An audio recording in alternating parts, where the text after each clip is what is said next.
नमस्कार दोस्तों, स्वागत है आप सभी का हमारे चैनल में, जहां हम आपको देते हैं फाइनेंस और इन्वेस्टमेंट से जुड़ी जानकारियां। तो आज का टॉपिक थोड़ा सा अलग होने वाला है, क्योंकि जितने भी और वीडियोस हैं वो सभी से अलग होने वाला है।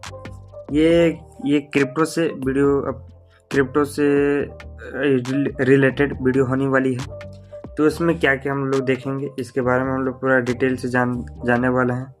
तो वीडियो आगे से बढ़ने से पहले आप सभी से एक छोटी सी रिक्वेस्ट है एंड हम्बल रिक्वेस्ट है कि आप लोग चैनल को सब्सक्राइब जरूर से कर लीजिएगा और वीडियो को लाइक जरूर से कर लीजिएगा। तो चलिए, वीडियो में क्या क्या टॉपिक है इसके बारे में स्टेप बाय स्टेप समझने वाला है। तो पहले इसके थोड़ा सा समझ लेते हैं, हिंट दे देते हैं कि आपको क्या इसमें वीडियो में मिलने वाली है। तो आपको सेपाल वॉलेट में किस प्रकार से विड्रॉल किया जाता है, यानी कि कैसे किया जाता है, इसके बारे में कुछ क्वेश्चंस भी हैं बहुत सारे लोगों के मन में, उसके बारे में पूरा डिस्कस करने वाला है।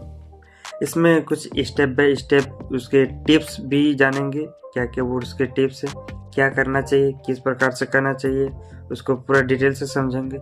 और इसमें स्टेप बाय स्टेप इसको जानेंगे कि किस प्रकार से किया जाता है और किस प्रकार से नहीं। इस सारी चीज़ों पे इस वीडियो में डिस्कस करने वाला है, तो बने रहेगा आखिर तक।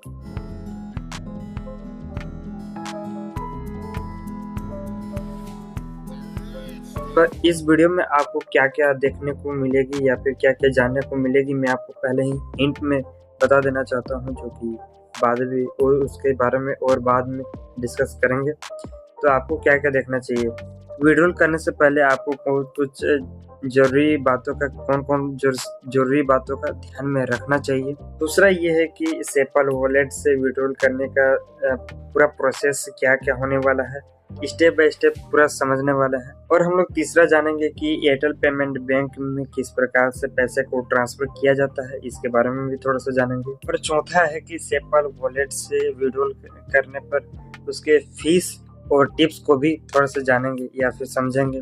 पूरा स्टेप बाय स्टेप होने वाला है, तो ये वीडियो आप आखिर तक मिस ना करें, क्योंकि ये जो वीडियो है आपको बहुत ही इंफॉर्मेटिव वीडियो होने वाली है।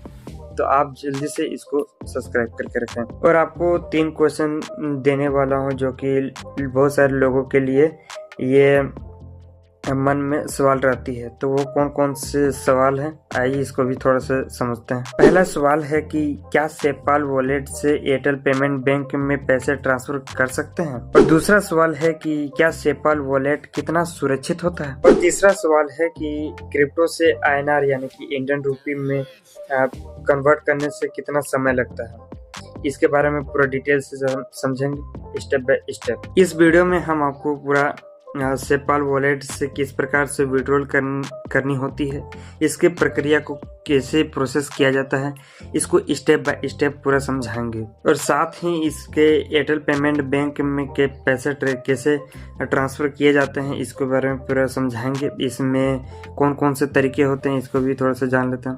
तो पहला तरीका होता है कि इसकी फ़ीस कितनी होती है।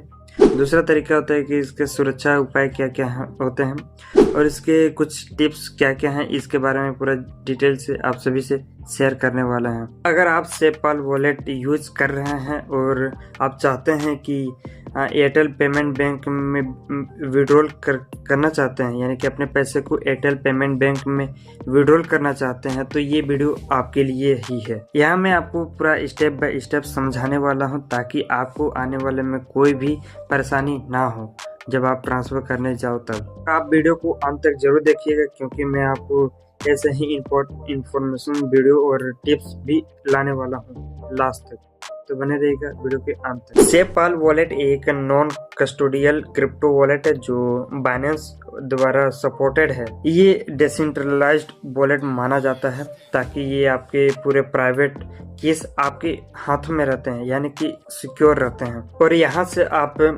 बिटकॉइन हुआ, इथेरियम हुआ और कई अल्ट कॉइन को भी आप यहाँ से विड्रॉल कर सकते हो। और विड्रॉल करने से पहले आप कुछ जरूरी बातों को ध्यान में जरूर रखें। पहला तो आप ध्यान में रखें नेटवर्क फीस का, ये अलग अलग ब्लॉकचेन्स पर अलग अलग होती है। दूसरा बात है जो आप ध्यान में रखनी चाहिए, वो है minimum withdrawal limit. Minimum withdrawal limit को आप चेक भी कर सकते हो। तीसरा बातें हैं जो आपको ध्यान में रखनी चाहिए, वो है आपको सही नेटवर्क चुनना। सही नेटवर्क चुनना आपका बहुत ज़रूरी है, क्योंकि ये आपके फंड को खो सकता है। यदि आप सही नेटवर्क नहीं चुनोगे तो आपका फंड यानी कि पैसा गायब हो सकता है। अब हम लोग समझेंगे स्टेप बाय स्टेप कि सेपल वॉलेट से विड्रॉल कैसे किया जाता है। पूरा इसको स्टेप बाय स्टेप समझेंगे। पहला स्टेप है कि आप अपने सेपल ऐप खोलें और अपने वॉलेट में लॉगिन करें। आप जिस क्रिप्टो को विड्रॉ करना चाहते हैं उसको चुनें, जैसे कि आपका BTC हुआ, USDT हुआ या फिर BNB। ये सारी चीज़ों को आप कर सकते हो। तीसरा स्टेप है कि आप सेंड या फिर विड्रॉ ऑप्शन पर क्लिक करें। चौथा स्टेप है कि आप अपना एड्रेस डालें, यानी कि आप इसमें एयरटेल पेमेंट बैंक में डायरेक्ट पैसे, डायरेक्ट क्रिप्टो नहीं भेज सकते हो। तो आप इसमें कोई भी इंडियन एक्सचेंज जैसे कि वजीरेक्स हुआ या फिर बाइनेंस में डायरेक्ट भेज सकते हो। आप अपना अमाउंट डालें और अमाउंट डालने के बाद फिर अपना नेटवर्क सेलेक्ट करें, जैसे कि BNB 20 हुआ, ERC20 हुआ, ये सारी चीजें। फिर अपना ट्रांजैक्शन फीस को चेक करें। पांचवा स्टेप है कंफर्म करें और आप 2FA यानी कि 2FA वेरिफिकेशन यानी कि गूगल ऑथेंटिकेटर से वेरीफाई करें। अब हम लोग जानेंगे कि एयरटेल पेमेंट बैंक में पैसे ट्रांसफर कैसे करें। जब आप आपके क्रिप्टो एक्सचेंज जैसे कि वजीरेक्स हुआ, बाइनेंस हुआ या फिर CoinDCX में आ गए हैं, तो इसे एयरटेल पेमेंट बैंक में भेजने का तरीका देखें। पहला तरीका है इसमें एक्सचेंज में क्रिप्टो सेल करें और INR यानी कि इंडियन रुपी में कन्वर्ट करें। दूसरा तरीका है P2B ट्रेडिंग के जरिए UPI या बैंक ट्रांसफर से विड्रॉ करें। तीसरा तरीका है इसमें कि एयरटेल पेमेंट बैंक का UPI ID या बैंक डिटेल डालें, यानी कि आप यहाँ पर रिलेट कीजिएगा, कोई भी आपका बैंक हो, एयरटेल पेमेंट बैंक हो या फिर कोई अदर बैंक भी हो, तो आप इसमें कर सकते हो। और चौथा तरीका है ट्रांजैक्शन कंफर्म करें और 5 या 10 मिनट में आपके पैसे बैंक में आ जाएंगे। अब हम लोग जानेंगे कि सेपल वॉलेट से विड्रॉल करने के फीस और उसके टिप्स क्या क्या हैं, इसको थोड़ा सा जान लेते हैं अच्छी तरीके से। आप जब भी विड्रॉल करें तो आप उसके सिक्योरिटी टिप्स को और फीस को जरूर चेक करें। मैं थोड़ा सा इसमें फीस की बात कर लेता हूँ, बाद में मैं सिक्योरिटी टिप्स के बारे में जाऊंगा। बिटकॉइन यानी कि BTC ये हाई फीस लेता है। USDT यानी कि TRC20 ये लो फीस लेता है और BNB यानी कि BEP20 ये मॉडरेट फीस लेता है। और इसके सिक्योरिटी टिप्स के बारे में बात करें तो पहला टिप्स है कि इसमें करेक्ट एड्रेस डालें। आप गलती से कोई भी ऐसा वर्ड ना डालें ताकि आप नहीं तो आप अपने पैसे को खो सकते हो। दूसरा टिप्स है कि सही नेटवर्क चुनें, जैसे कि ERC20, BEP20, TRC20 ये सभी चीजें। तीसरा टिप है कि इसमें गूगल ऑथेंटिकेटर या फिर 2FA इनेबल करें। और चौथा टिप्स है कि इसमें अननोन लिंक या फिर स्कैम से बचें। अब हम लोग लास्ट में आते हैं कि बहुत सारे लोगों के मन में कौन कौन से सवाल रहते हैं, इन सारी चीज़ों पर जानेंगे। तो 3 मैंने सवाल पहले दिए थे, तो उसके आंसर को भी थोड़ा सा जान लेते हैं।